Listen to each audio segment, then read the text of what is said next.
I hear a chicken. What's a baby zombie riding a chicken? A feather. Actually, I think we need a feather to make one of the runes that we need. The air one, I think we need feathers. That's actually a really lucky find. We can make something called seasoned chicken.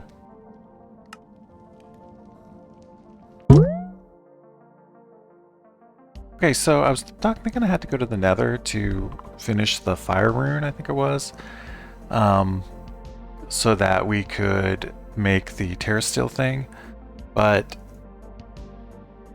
I remembered that we got Nether Ward as a reward for one of the Eidolon quests. So I think we need to make an Eidolon book and open that Eidolon quest page. And I think we'll see where we can get Nether Wart from a reward.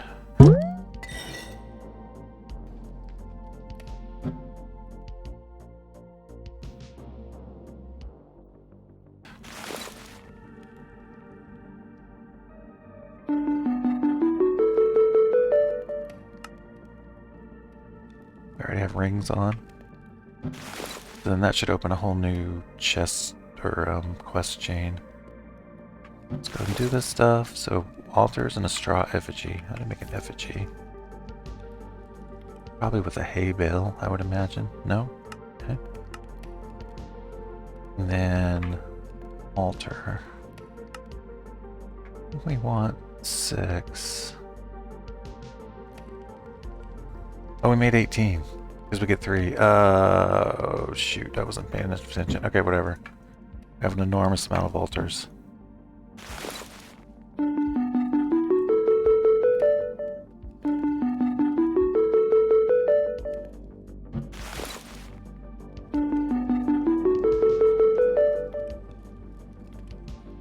Crucible, that's what it's called.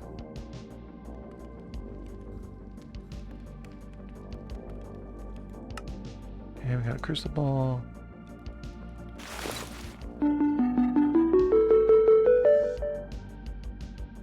This gives us Nether Wart. How do we make the apothecary stand? Super easy.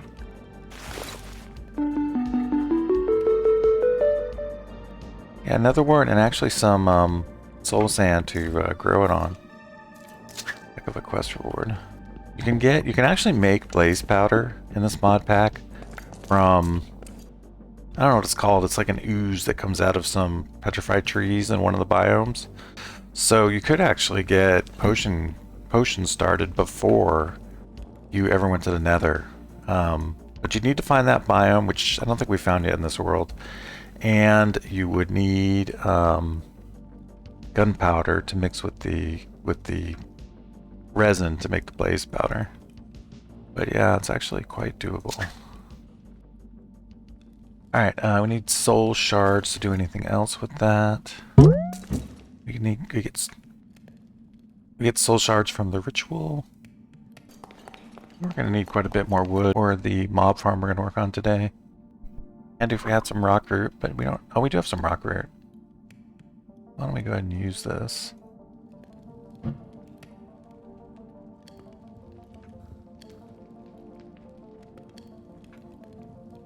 We'll use it all, why not? Okay, so now we got tons and tons of wood, okay. Alright, well the next thing I did was I built a mob tower. And I don't want to go into that in extreme detail because this is actually just a standard vanilla mob tower. I just want to talk about a few things that are... things to think about in Permafrost, and we'll go from there. So on my mob towers, I always like to have a drop shaft so that you can fall more quickly from above. So the thing to think about in Permafrost is when you're constructing this so it's open to the sky, then this water will freeze.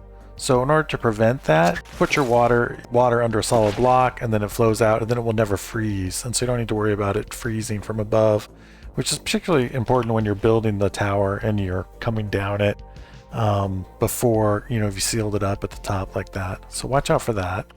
The other thing is you're going to have a couple choices, well 3 choices really, or 3 possibilities. So when I make my mob towers, I like to do it like this. I have I have 2 shafts side by side, one with the ladder up and one with the falling down. You obviously don't need to do that. You can just come straight down the ladder. It's just a little bit slower. So this is a personal preference of mine. It is quite a bit of extra building though, because I have to build an extra 3 walls for the sides of the drop shaft. But I like it because I'm impatient and you can just fall straight down from the top. The other thing is, if you are actually, when you get to the point where you're making your mob tower, if you have a waystone, then you can make it actually super easy by just, I don't have a lot of blocks here, by just towering up like so. And then when you're ready to go down, like say you get too cold after a while, you can just do that. Throw on a waystone, go back home. My home is buried right now. And then boom, you know, you can get rest, you know, turn over the darkness, get some food, warm up, whatever you need to do, and then just go back to your tower and start building again. So that's super fast if you end up having 2 waystones when you're constructing your mob tower. A lot of times I didn't have 2 waystones by that time, but sometimes you do. So if you can't get 2 waystones, definitely do that. It'll be much faster than building a tower like this. You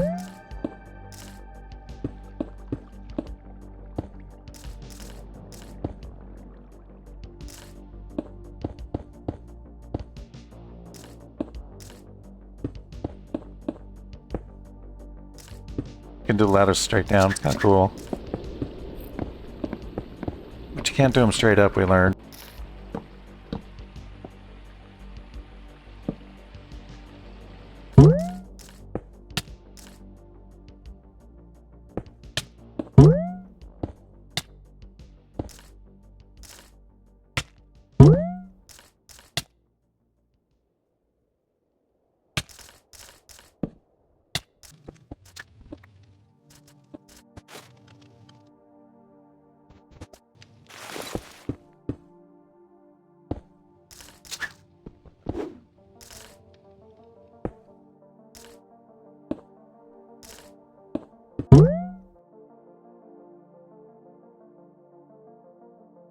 When mobs are 128 blocks away from the player, they instantly despawn.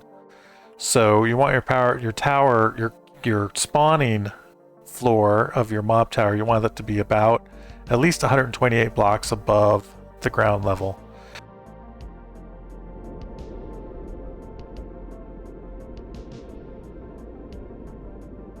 So here you have your killing area.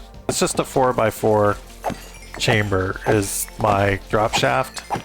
Now some people they like to use the hopper hawks here. I just use hoppers because I'm old school, but you could also use hopper hawks to get this stuff from up here. The reason why I have obsidian there, now the way you actually make this is you cook a block of obsidian and you can get 1 slab, not 2, 1 slab of obsidian out of that block of obsidian. And the reason why I have the obsidian there is because sometimes creepers will fall and they will explode because they get aggroed by something. There's a type of boot enchantment you can have that causes a little explosion when the boots hit the ground, and that's in this mod pack. And so sometimes a zombie wearing those boots will fall down the shaft, you know, trigger his boot explosion, which could actually kill you if you don't have good armor by the time that happens. And he'll aggro a creeper, which will then explode.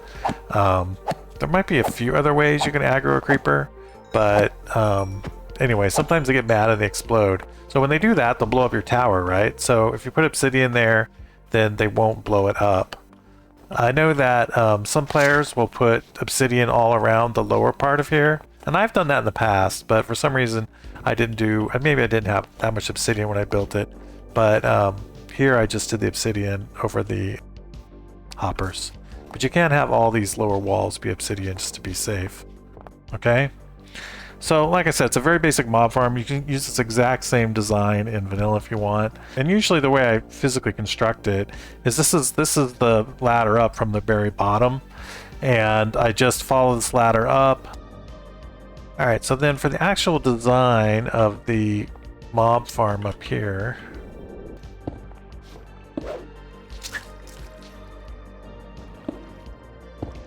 Get these guys in here. Okay, so the design this is, so this right here, it's like I say, it's a simple vanilla design. It's the exact same design you can make in vanilla Minecraft.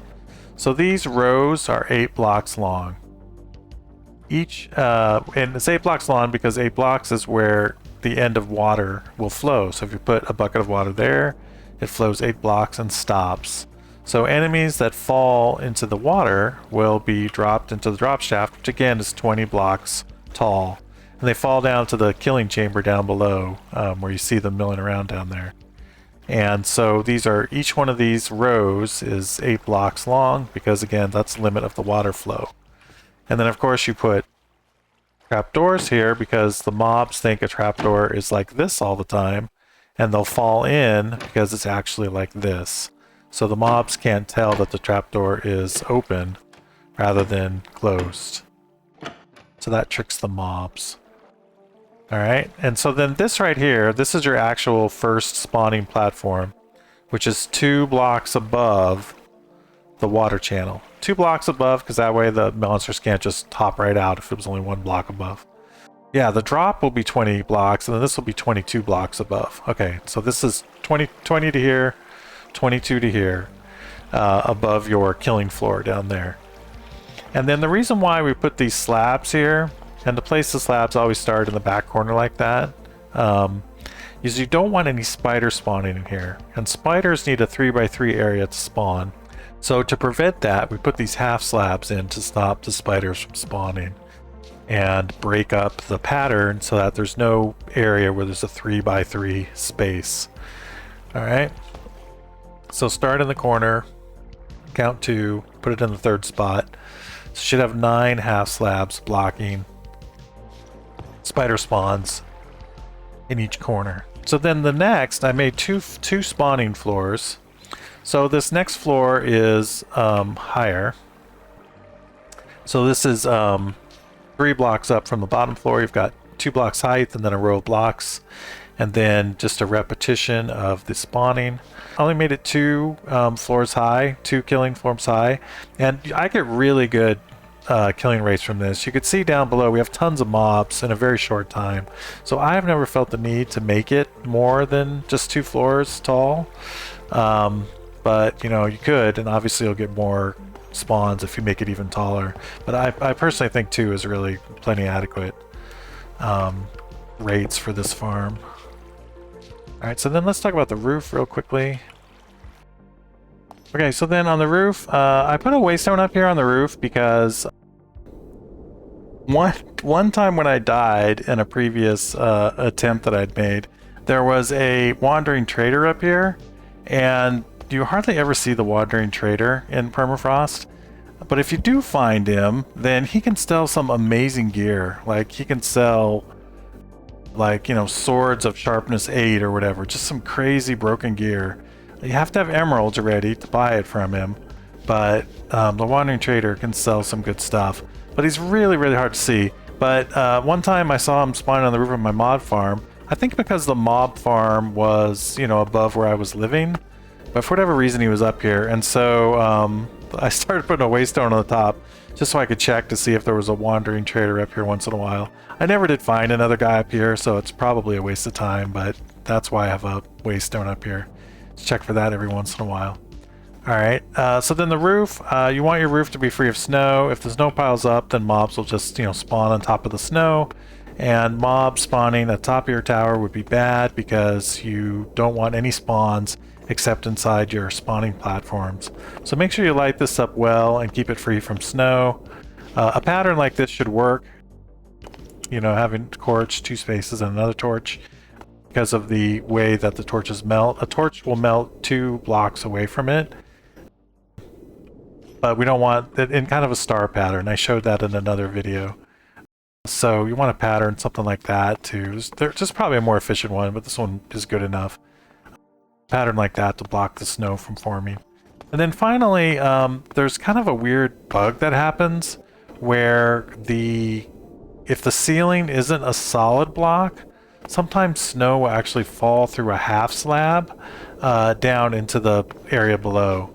So I don't know if that's a bug unique to this mod pack or what causes that exactly, but since you've got 8 million blocks from your cobblestone farm anyway, just go ahead and use solid blocks for the roof instead of half slabs to avoid any snow falling into your mob farm. Because if snow falls in there, then there's no torches in the mob farm, right? Because it's all dark. That snow will never melt, and it'll affect your spawn rates because it will block mobs from spawning, because now that area will no longer be tall enough for a mob to spawn because it has snow sitting in it.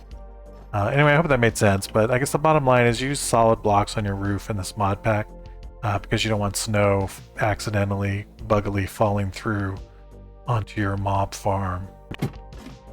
So we'll have to do the ritual, we'll get a bunch of them soul shards, then we're going to have to come back down and work on making the Soul Enchanter. Because we need the soul shards to make the gold, whatever it is, that gold alloy that you make in the Eidolon mod.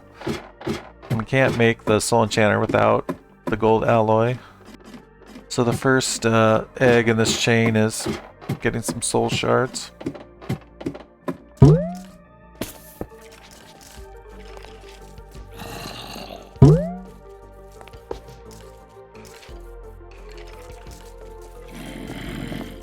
Alright, we'll wait a little bit and let a big mob of them gather in there. Alright, let's go and do the ritual. If we hit these guys a few times, we can get some experience for them, I think, when they explode.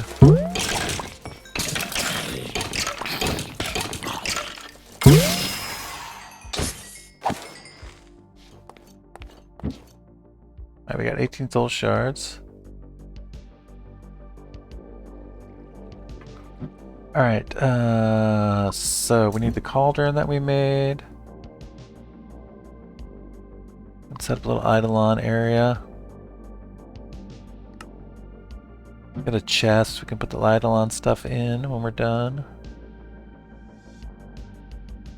Alright, where should we do this? We'll do it out here. Put the altar here.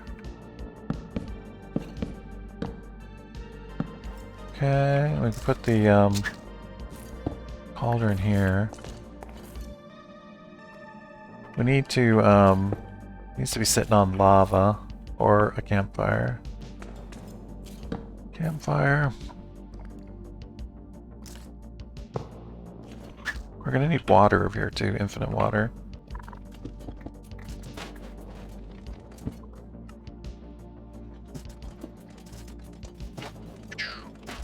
Right, I'll use a crafting table over here.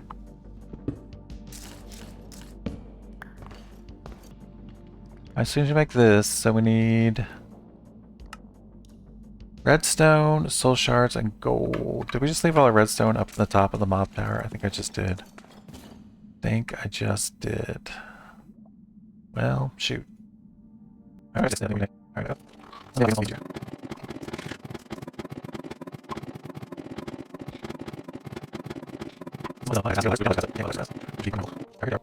I had it right there in my inventory. I was just convinced I'd left it.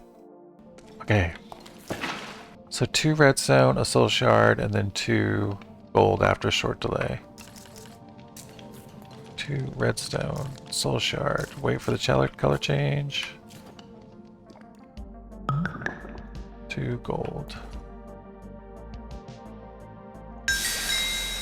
Okay. 2 redstone, soul shard. Wait for the color change. 2 gold.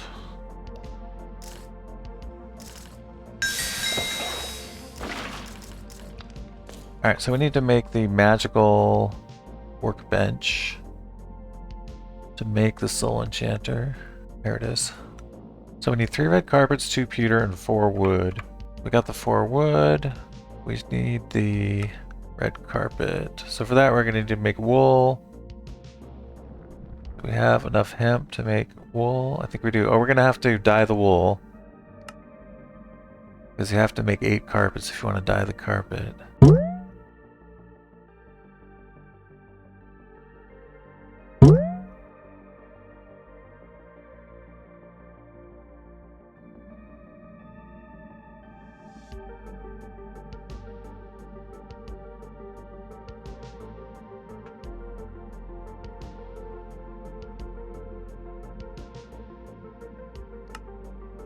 I've got the magic workbench. Okay, to make this, we need 1 diamond. We have 4 diamonds.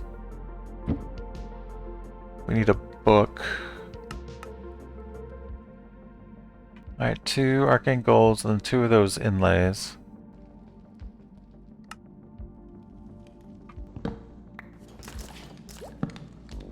Diamond, diamond, obsidian, book, inlay, gold, gold. Alright, we did it. Alright, so we're ready to start enchanting. Alright, so we'll enchant our armor first in case there's that problem where sometimes the mobs have shockwave on their boots and can actually blow you up just falling down the killing shaft, the drop shaft. So that's bad. So we'll enchant our armor first so we don't die to that. And then we'll take it from there. Oh, there was a shockwave. Did you hear that? Something happened. Something made a creeper blow up. Like a lot of times what'll happen is the shockwave will damage the creeper, and then in response the creeper will do its explodey countdown. Alright, so let's take off our pants. Oh, pants. Alright, we want blast protection.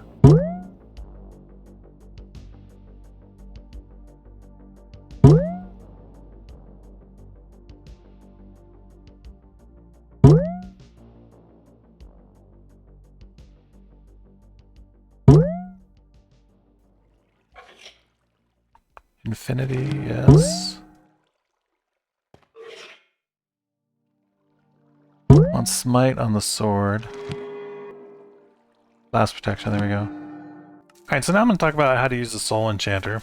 So the Soul Enchanter is really, really broken, but also really fun. So to use it, you need to have soul gems, which you get from the ritual. And so here's the soul, well, soul shards is what they're called. What you do is you put the item that you want to enchant here, you put a soul shard here, and then you'll get offered enchantments. The enchantments that you get offered are never going to be ones that are already on the thing that you're trying to enchant. So no repeats from here will appear here, which is very nice. So you can see that the only enchantments basically that we don't have on this sword that we could add is tinted. Tinted lets you change the color of the enchantment aura, which is normally kind of a purple, so you could change that to a different color. I have no interest in that, but that's what tinted does. If you want to change the aura, get tinted. It's just a color, it's just a cosmetic item. Then of course knockback 2 is just a vanilla enchantment. And I don't like knockback 2, I like to stick to knockback 1 on my swords, but that's a personal preference. If you like knockback 2, go ahead and get it. Anyway, so the first thing about Soul Enchanter is no repeats in the, you're not going to get anything here, repeated here. The other super important thing to notice is that the Soul Enchanter, when you add an enchantment, it only costs a number of levels equal to the level of the enchantment. So Tinted is a level 1 enchantment, so it's only going to cost us 1 level to add that to the sword. Even though the sword already has 8 million enchantments and whatnot, just 1 level is all it's going to cost.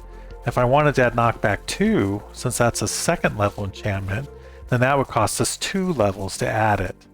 So on this sword, the highest I had to pay was level 5 for Smite 5. I had to pay 5 levels to get that on the sword.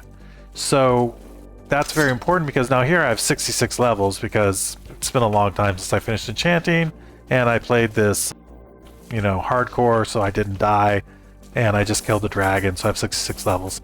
So, but normally you're not going to have that many levels, right? And so what you need to do though, let's say you're at level 0, then you would only want to kill mobs until you get to like level 5 at the most, because levels, of course, are easier to obtain at the lower amounts. So when you have 0 levels, getting 1 level takes relatively little experience, but getting 2 levels takes a little bit more experience, and getting a 3rd level takes even more experience. So to go from level 66 to level 67, for example, takes a ton of experience, much more than to go from level 0 to level 1. So again, if you're down here enchanting your first armor set, then you only want to kill mobs until you got about level 5, and then go ahead and do your enchanting, because you'll be able to do the enchanting, and you would have gotten those levels super quickly. So you just kill a few mobs, turn around, do some enchanting, kill a few mobs, turn around, do some enchanting. Very fast and very efficient, because you only have to worry about mobs up to, only getting to about level 5. I'm trying to remember if there's anything that goes to 6. I think 5 might be the most.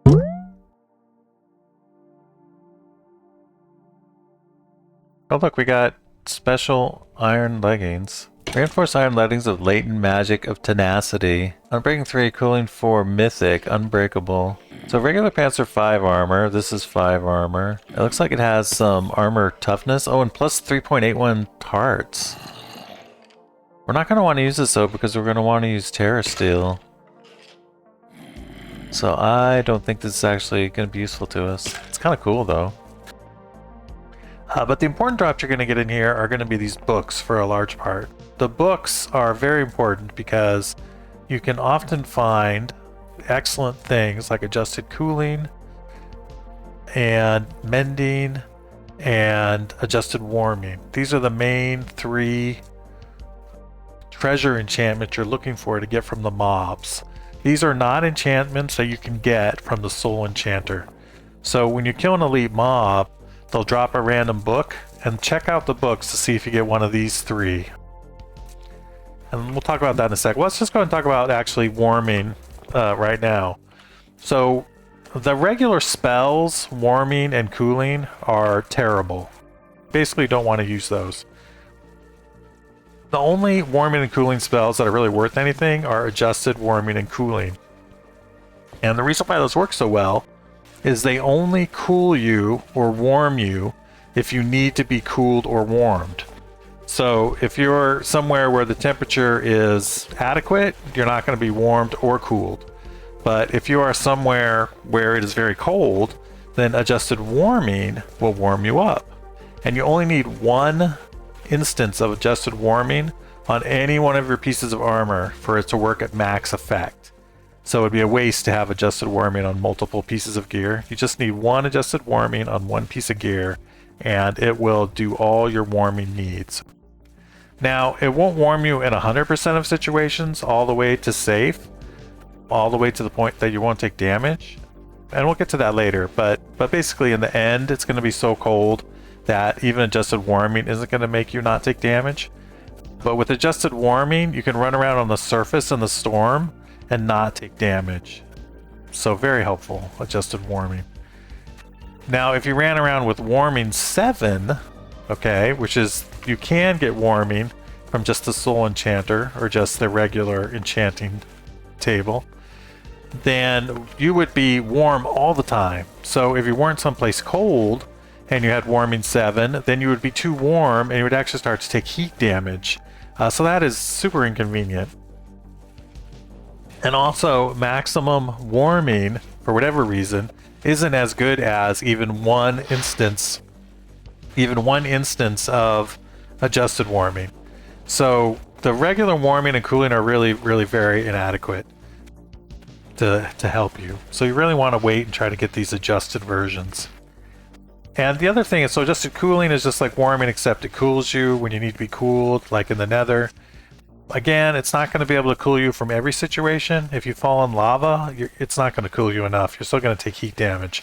But for most of your average situations, adjusted cooling is going to be all that you need. And again, better than having max cooling on 4 pieces of armor is having adjusted cooling on 1. So you really want that. But the only way to get it is from a treasure drop. You can't get that straight from the Soul Enchanter or the regular Enchanter. You have to get it as a treasure drop, which means a drop from a champion mob, or you find it in a treasure chest, somewhere out in the world. The other way to get that, of course, is from a villager, which we'll go through later on in the playthrough. But you can get all 3 of those from a villager as well, if you haven't got them from an elite mob drop. And then I guess the last thing I noticed about adjusted warming and cooling is it's okay to have adjusted warming and cooling in the same armor set, because warming is not going to activate unless you're too cold, and cooling is not going to activate unless you're too warm. So they do not cancel each other out at all. They only work when they're needed, and they're needed at different times. Alright, I'm going to go through the enchants that I like to put on my different pieces of gear. So for the sword that I'm using, I like to have Smite on there. Most of your worst enemies are undead enemies in this game, so I think Smite 5 is what you want for your generic sword. You know, later on when you're like fighting Enderman or something, you might want to get a sharpened sword, but generally you're going to be okay if you just run around with a Smite sword. Your looting, your sweeping edge, your fire aspect, your unbreaking, your knockback, mending, those are all standard vanilla enchantments, nothing different or new from Permafrost. Now here I made a living wood bow. Now you notice I made all of my tools ultimately out of mana steel, and that is because you don't need mending to repair mana steel tools. They will automatically repair themselves using mana that you have around, so that you don't need mending on them. And so early in the game when you don't have mending, this is very helpful. And then there's really no difference between these mana steel tools and diamond tools, so you might as well just keep using mana steel the whole game. There's really no reason to go down the diamond tool path, deal with all that. And your main sources of mana when you're just wandering around is going to be a band of aura. In this case, this is the Terra Steel upgraded version, the greater band of aura, and the band of mana. And again, this is the upgraded Terra Steel version, the greater band of mana. But you're going to get the basic versions of these, as you've seen in the earlier video, just by doing the Botania quests in the quest book. It'll give you a regular band of aura and a regular band of mana, and those will be adequate for healing your mana steel tools. So no mending needed, they just repair themselves. It's fantastic. Now on the bow, again, there's the one thing that's on the bow, which is new, is Hunting 3, which is an enchantment that I think helps you kill animals. I'm not exactly sure. In fact, I don't know what mobs Hunting 3 applies to, but the important thing is Hunting 3 is better against certain mobs, so there's no reason not to have Hunting 3 on your bow. So you get all the normal vanilla stuff, flame, infinity. I like punch 2 because I like to knock the bad guys back. Personal preference perhaps. Power 5, unbreaking 3, and then the new one, Hunting 3. On your Silk Touch and your Fortune pickaxes, these are vanilla enchantments except Acquisition. So Acquisition puts whatever you mine into your inventory, which is very helpful, especially if you're reaching across a gap or a cliff or something to mine something. Nothing will fall, everything will end up in your inventory if you have Acquisition on your equipment. Tinted Accords I ended up with because I needed to roll over some enchantments at some point and I didn't want to bother, and I just went and took Tinted to continue to enchant the pickaxe. There's nothing different on the axe. This is all vanilla except for Acquisition, and there's nothing different on the shovel. This is all vanilla except for Acquisition. So one other enchantment that's available is Smelting. Now Smelting I actually don't like. What Smelting will do is it will automatically smelt ores as you mine them. And you think, wow, that's great, you know, why don't you like that, shiny? Well, the problem is if you're mining an ore and you don't smelt it, well then that ore goes straight into your inventory. But if you're mining an ore and you smelt it, then the acquisition enchantment doesn't work. The acquisition enchantment only works on the ores that you mine. And depending on where you're standing, you might lose those ingots and have them just, you know, fall away. So I actually think smelting is more trouble than it's worth, and I don't like to use it. I prefer just to have all the ore go straight into my inventory, and then I just smelt it later with my endless lava farm anyway. So, looking at the armor, so the helmet, we have a new enchantment on there called Enveil. So Enveil makes the Endermen, they will not aggro on you if you look at them. So Enveil prevents your gaze from angering Endermen. which means if you want to anger them by looking at them, you have to take your helmet off, and then look at them and then put your helmet back on. But that's what Enveil does. Very helpful enchantment. And Scout 4. So Scout 4 lets you see through walls. It lets you see bad guys through walls, which can be incredibly helpful. Alright, so the way Scout works is it'll let you actually see mobs through walls. So here, there's a spider there. They're not through walls. So then those spiders there are behind walls. So then they get outlined like that by Scout. One of the weird things about Scouting is it's actually easier to see the mobs sometimes when they're behind a wall than when they're not behind a wall, because when they're behind the wall they get this nice bright outline, but when they're just standing on the surface, there's no bright outline, and they can actually be much harder to see. So Scout lets you literally have X-ray vision to see through walls, to see mobs, is how that works. And the higher the level of Scout, then the farther I think you can be away before the mobs can be farther away before you can actually see them through the wall. So Scout 4 lets you see farther than Scout 1. I think that's how that works. So Scout is very good. The only downside to the Scout thing is the way it works is it basically gives the glowing effect to every mob in Minecraft. So then every mob you ever see from now on will have these particle effects coming off of it, which is a little bit weird. And a little bit disappointing, but that's how that works. There, if we go to the village that I had made, you can see that the villages even have that same particle effect coming off them. You can also see them through the wall there, through that pillar, because of the scouting. That's what scouting does. So if we take off the helmet, you can see that the scouting effect has gone away and the particle effect's gone. So that is how that works. What other enchantments do we have? On the chest plate we have here Adjusted Warming, which we already talked about. Vengeance 2 is kind of like a Thorns. It somehow stores up attack damage and inflicts it on enemies. But it's better than nothing, so you might as well take it. The pants, we just have vanilla pants on. There's absolutely nothing strange about them at all. In the overworld, I like to wear blast protection pants, and also for fighting the Ender Dragon. In the Nether, I wear fire protection pants. So I actually change my pants depending on what dimension I'm in.